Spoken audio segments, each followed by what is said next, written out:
Who are the people holding power in Iran? Well, the clerics, the Guardian Council, but the men who actually rule on a day-to-day basis are the men with the guns, the Revolutionary Guard and the Basij. These are the ideologically committed shock troops of the Islamic Republic. My next guest was one of the founders of the fearsome Revolutionary Guard, a close associate of Ayatollah Khomeini, the regime's founder. But when Mohsen Sazagara tried to run for president in 2001, he was blocked. The council did not like his then reformist opinions. He is now a scholar and an activist living here in the United States. Welcome, sir. Thank you. It's my pleasure. Let me ask you first, tell us about the Revolutionary Guard. This was an outfit created because Ayatollah Khomeini did not trust the army, was not sure the army would be faithful to the Islamic Republic. Is that right? Not exactly, because right after victory of revolution, army was destroyed somehow, and we needed time to reorganize the army. But the main idea behind the Revolutionary Guard was a people army to defend the country, to mobilize the people for guerrilla wars to defend the country, and of course, prevent any military coup in the country. Well, but that suggests what I'm saying. I mean, the army is meant to protect the country. The reason you have to create a parallel army is that you don't trust the army. No, as I said, on those days, we had the problem of reorganizing the army, but you're right, because we had the bitter experience of coup against Dr. Mossadegh, our national Prime Minister, in 1953. And who are these people? Are they just regular Iranians? Are they ideologically committed to the revolution? How should we think of the Revolutionary Guard? This Revolutionary Guard is quite different from that Revolutionary Guard that we founded. I'm one of the writers of the Charter of Revolutionary Guard.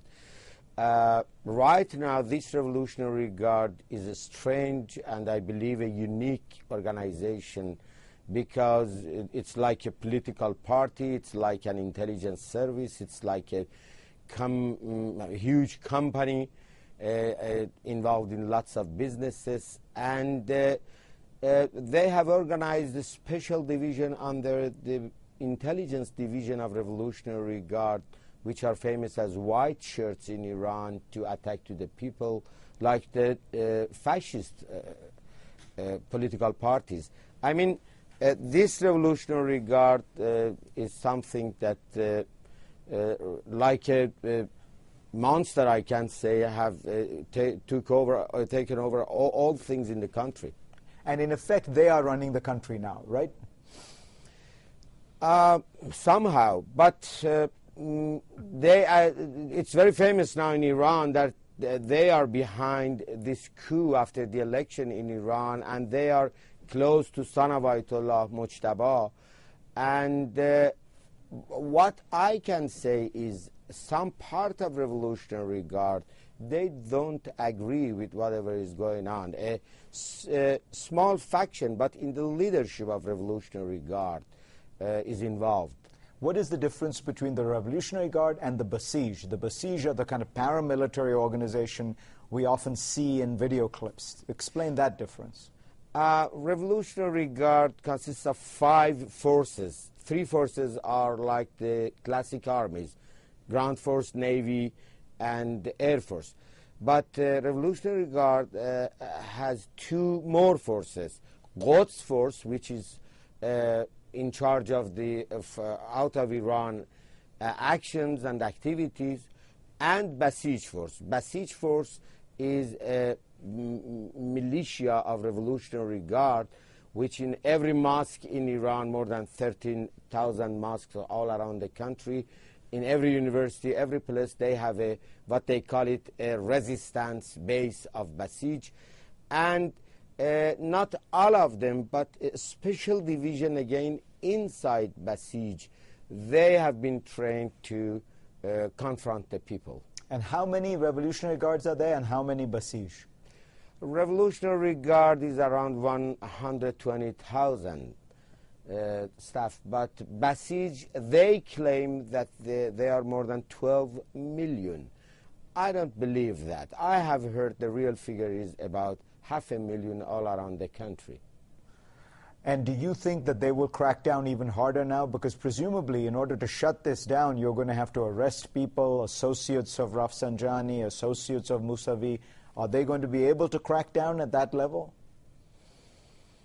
I don't think so. Of course, you know, it depends on the management and the actions of the opposition as well. Today, Mousavi announced for civil resistance. And it depends on us how to have to manage the civil resistance of the nation in front of these actions of revolutionary guard and coup government. And it depends on the international community how to isolate this coup government. You knew Mousavi when he was prime minister. You worked with him. Yeah. What kind of a man is he? He's a noble man. He's a mild man. He's really a peaceful man. And even if you talk to Mousavi, you very soon you find that he is a peaceful and mild man, and he doesn't want to go for any violent actions. This is the reason that he has several times repeated that please march peaceful, non-violent, but frankly speaking, I didn't expect him to be so much firm and strong, and he has repeated several times that I have promised the people to keep their vote, and I stay with the nation to give their votes back. One more element of this regime that you're familiar with is the Evin prison, which is where many of the journalists who have been arrested without any charges are supposed to be held. What is that prison like? A Canadian photographer who was imprisoned there in 2003 was eventually tortured to death. Yeah, I know. I'm familiar with Evin prison. I've been imprisoned in that prison 4 times totally, and there are several divisions in Evin prison. This is like a city. This is a very big place, and 2 divisions in Evin prison. One is controlled by Ministry of Intelligence, Division 209, and the other one is under control of Revolutionary Guard, Division 325. Both of them are prisons in prison. They are independent and they don't report whoever they have arrested to the police of the Evin, and they do whatever they want behind the walls, inside the walls of Evin prison.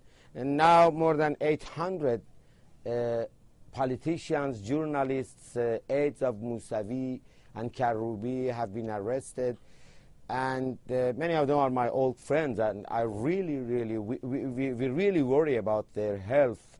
Some of them, like Saida Hajjarian, is paralyzed. He was a victim of a conspiracy during the reform movement, and he's on wheelchair, and we have heard many bad news about them.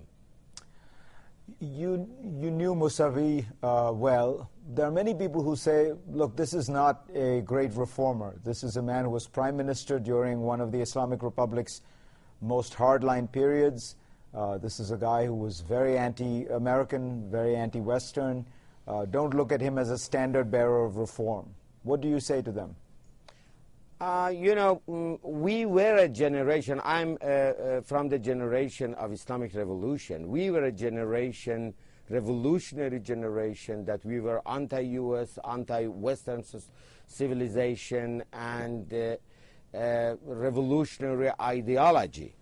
But me, I, like many other people from my generation, we have been transferred from a revolutionary ideology version of Islam to a democratic and liberal version of Islam, from a maximal theory of religion to a minimal theory of religion.